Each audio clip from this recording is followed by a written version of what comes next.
How well did Aquaman 2 perform at the box office? The question was on everyone's mind as the film splashed onto the big screen this Christmas season. This was not just another superhero movie. Aquaman 2 carried the weight of expectations, not only from the fans, but also from an industry desperate for a box office hit. The film's release during the holiday season added to the suspense, a time traditionally ripe for movie magic. So, did Aquaman 2 swim with the cinematic currents and conquer the box office?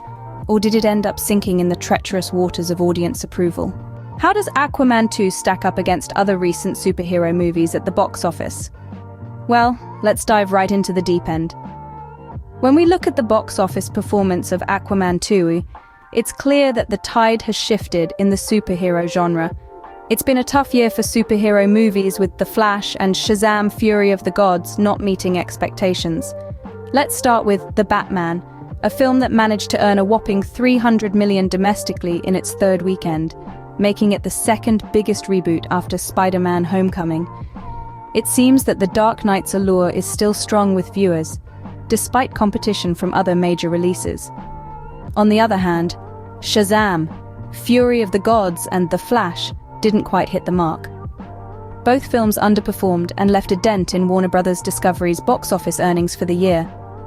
Factors such as inflated budgets and viewer preferences seem to have influenced their performance.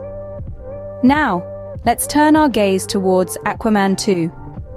Released during the Christmas season, it had the potential to turn things around for Warner Bros. Discovery.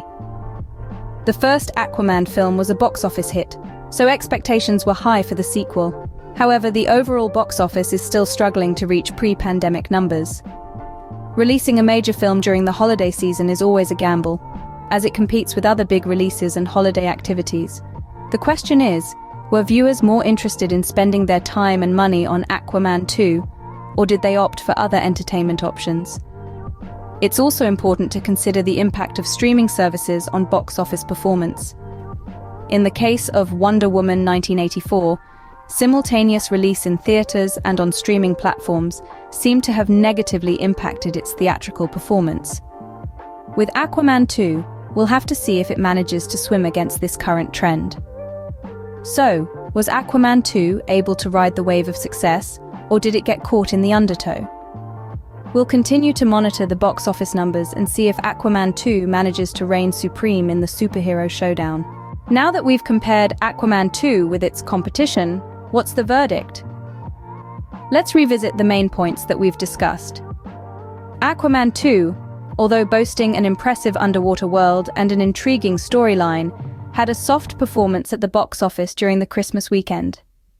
This was despite the lack of major releases from rival studio Disney.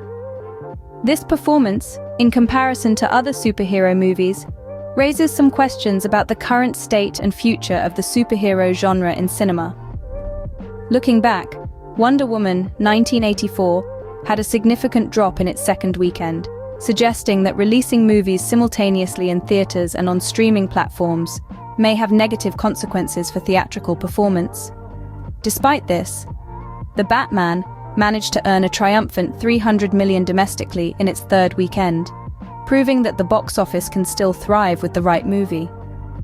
Yet, the superhero tentpole releases from Warner Bros. Discovery, including The Flash and Shazam! Fury of the Gods, underperformed. This indicates that not all superheroes can save the day at the box office. So, what does this mean for future superhero movies and the industry as a whole? It suggests a shift in audience preferences, perhaps leaning towards the convenience of watching from the comfort of their homes.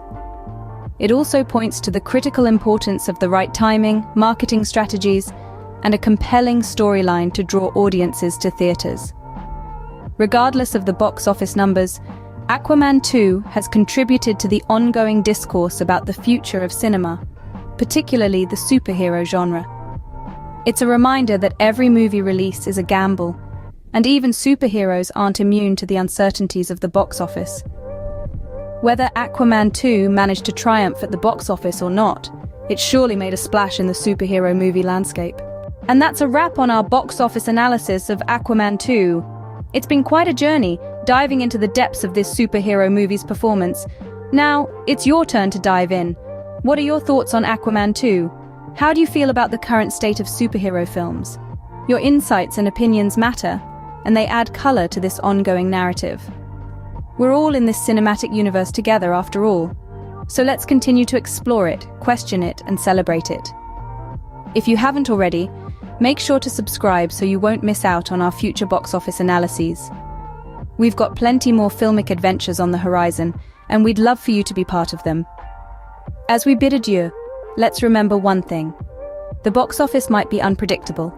The numbers may rise and fall, but the excitement of a good superhero movie, the thrill of witnessing our favorite characters come to life on the big screen, that's something that is always guaranteed.